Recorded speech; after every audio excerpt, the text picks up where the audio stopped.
عاملين ايه يا جماعه؟ ايه الاخبار؟ خلاص وصلني كارت جي تي اكس 1050 تي اي 4 جيجا. عاملين ايه؟ تعالوا بقى نفتحه سوا كده. نفس المقص، نفس التيشيرت بتاع بلاي ستيشن 4. اللي شاف الانبوكسنج بتاع بلاي ستيشن 4 هيعرف. ماشي انا مجهز مقص. عين يا ولد، قلت ما غيرش اي حاجه عشان ايه؟ بتفائل بيهم يعني، زي اللي بيخش امتحان كده بيلبس نفس اللبس يعني. المهم بسم الله الرحمن الرحيم. ايه ده كبيره ليه كده يا جدعان؟ انا جايب الكارت الصغير، ربنا يستر. ماشي يا جدعان، نفتح البتاع ده مع بعض. طبعا مش هنجرح اي حاجه.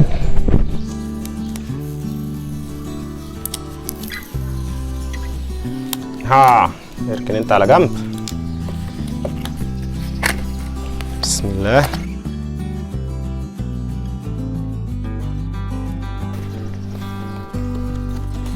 يا مسهل الحال. ايوه هي دي تمام. هي معاها ايه؟ كتيب كده ملوش اي لازمه.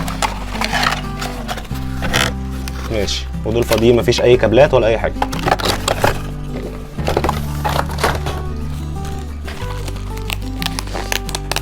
ماشي اهي يا جدعان كارتة الفيجا، وهنا مفيش اي كابلات خالص ولا اي حاجه. ماشي ما علينا. المهم هي دي تمام، ما بتاخدش كابل اللي هو ال6 بن ده، مش موجود. ويا دوبك بس انت بتركبها كده في الجهاز وخلاص على كده.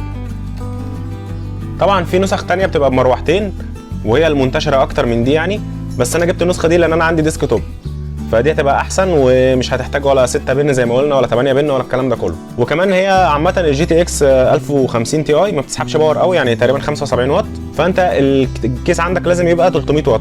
طبعا انا الكيس عندي 240 واط، فبدلته بباور تاني زي ما انتم شايفين كده بره كده متشعلق في الكيسه الخربانه دي 320 واط اهو، فيشغل الايه الكيس بالكارت مستريح. طبعا جيت اركب الكارت ما ركبش كويس عشان الكارت كبير على الكيس اللي هو الديسك توب ده، فاضطريت ان انا اقطع الحديده اللي ورا دي، اقطمها خالص عشان الكارت يركب. وطبعا الاسلاك دي والكعبله دي كلها، السلق البيض اللي انا عامله ده هظبطه يعني، ههندل الدنيا، هشيل الكابل اسلاك الكابل باور من ورا واظبط لها المكان يعني. تمام كده انا ركبت الكيس والباور والكارت والشكل العشوائي ده، وهسيب طبعا الباب مفتوح وتعالوا نجرب بقى وربنا يستر. طيب انا قابلتني مشكله، وهي ان الكيس الصغير ده بعد ما ركبت فيه الفيجا، بعد ما وعناه، بعد ما قصيت من الكيس وكل حاجه وجبت له باور خارجي 320 واط من كيس تاني وبتاع، في الاخر جيت اشغل بعد ما ركبت الفيجا، جيت اشغل ما اشتغلش معايا. تمام، ما قامش باور نهائي. قلت شلت الفيجا، قلت يمكن العيب في الفيجا مثلا.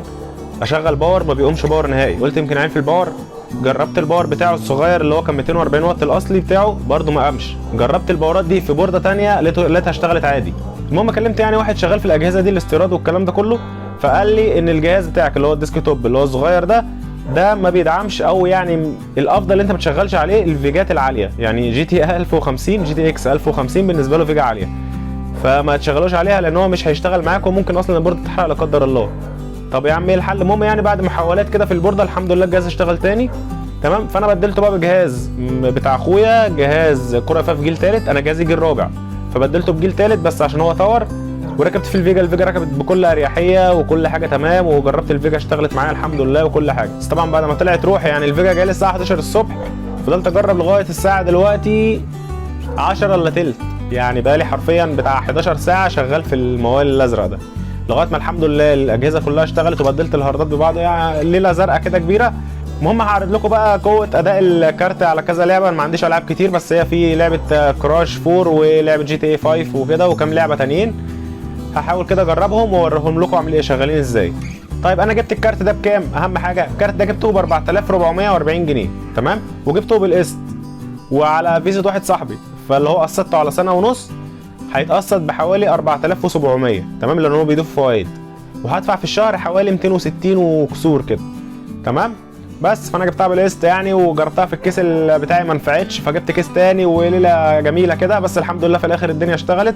بس ده كده كان انبوكسنج يعني ايه على كارت من 5 سنين اساسا تقريبا او 6 سنين كمان، يعني كارت قديم مش جديد، ولكن يعني الحمد لله مشغل الحاجه على فول اتش دي. يعني الالعاب اللي انتوا هتشوفوها دلوقتي دي انا مشغلها على اعلى اعدادات ليها وشغاله زي الفل، مفيش اي مشكله الحمد لله. ان شاء الله الفتره الجايه هتلاقوا فيديوهين في اليوم، فيديو مثلا الساعه 3 4 ده لعبه والفيديو بالليل الساعه 8 9 ده لكراش، زي ما احنا كراش دي هتبقى يوميا عادي، وهيبقى في العاب تانية كتير جنب كراش ان شاء الله. بس كده دي كانت تجربه لكل حاجه. ويعني لو هتجيب كيس استيراد عشان تعمل تجميعه او تجيب كارت شاشه فيما بعد، ما تجيبش ديسك توب، اوعى تجيب ديسك توب. يعني انا اتخنقت اصلا من الديسك توب ده، خنقني في حاجات كتيره جدا. فالافضل انت تجيب يا 100 تاور يا تاور، ده انت لو ميزانيتك برضو ضايعه زي كده. لو معاك بقى ميزانيه يبقى الاحسن تجيب تجميع، حتى يعني لو معاك بقى 7 8000 10000 جيب تجميع، حتى لو من غير كارت شاشه، تمام. وبعد كده فيما بعد بقى تجيب كارت شاشه قسط ولا حاجه زي كده وخلاص، لكن ما تجيبش استيراد لو معاك فوق ال 6000 مثلا. اقل من كده بقى جيب يا معلم، عيش حياتك بقى في الاستيراد وتعك فيه زي ما انا بتعك كده، ومش عارفين نعمل ايه بقى، والاسعار عماله تزيد اصلا، وهي اجهزه ماتت من زمان، بس ده الموجود وده المتاح. وبالنسبه لكروت الشاشه في منها انواع كتير، يعني في باليت، في MSI، في جيجا بايت، في اسوس، في حاجات كتير، ايه فوكس مش عارفه ايه.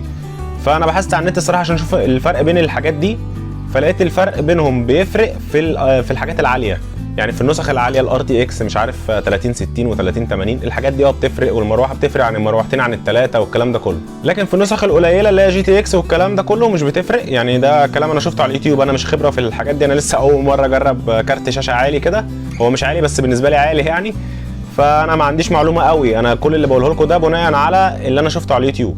طيب الكارت ده هيفيدني بايه؟ الكارت ده هيفيدني ان انا محتاج اشغل الحاجات كلها على اتش دي او فول اتش دي، يعني انا مش طمعان في حاجه اكتر من كده، لان النت عندي زباله، الجهاز عندي زي ما انتم شايفين كوره فيها في جيل ثالث دلوقتي، يعني بقى اضعف من الجيل الرابع كمان، فالمونتاج على قده خالص، فانا مش محتاج حاجه عاليه دلوقتي تشغل لي مثلا 2K ولا 4K، لا انا محتاج حاجه على قد كده اللي هي تشغل لي اتش دي فول اتش دي. ان شاء الله هيبقى الالعاب كلها فول اتش دي، لان ناس كتير قالت لي الجوده عندك اتش دي مش كويسه، عايزين فول اتش دي وكده، فان شاء الله الحاجات الالعاب اللي هتبقى نازله بعد كده هتبقى فول اتش دي. والصراحه ميزه حلوه قوي في الكارت ده ان هو بيسجل شاشه الجوده بتاعته بتطلع عاليه جدا، ومش محتاج ان انا ارندرها بعد كده، يعني هي بتتسيف في ساعتها، غير مثلا اللي كنت بستخدم برنامج اسمه كامتيجا، او ساعات في ناس بتقول عليه كاماتاسيا.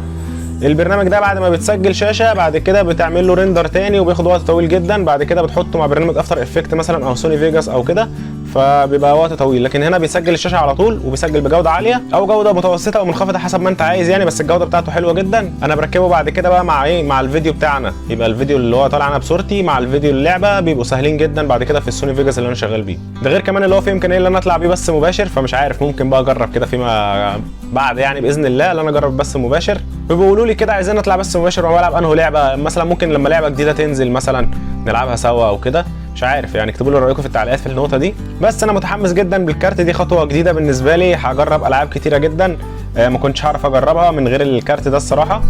بس ده كان كل حاجه، لو عندك اي سؤال اكتبوا لي في التعليقات، وانا ان شاء الله من وقت للتاني كده كل 3 4 شهور مثلا ولا حاجه هكتب الكارت ده ايه اللي قابلني فيه من عيوب من مميزات الكلام ده كله، انا لسه برضه بكتشفه اهو، النهارده اول يوم، والالعاب الحمد لله اشتغلت عليه زي الفل. وبس كده، تابعني بقى عشان تشوف الالعاب اللي انا هجربها على الكارت، وكل مره مثلا هجرب لعبه جديده هقول لك يعني احساسي ايه في اللعبه وتجربتي عامله ازاي معاها. وبس ما تنساش بقى لايك وسبسكرايب بالحاجات الحلوه دي، ويلا سلام.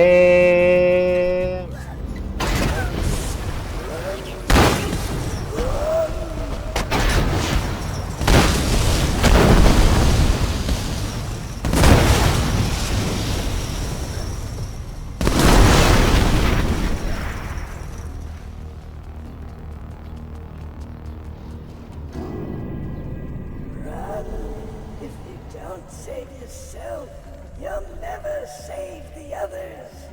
Run!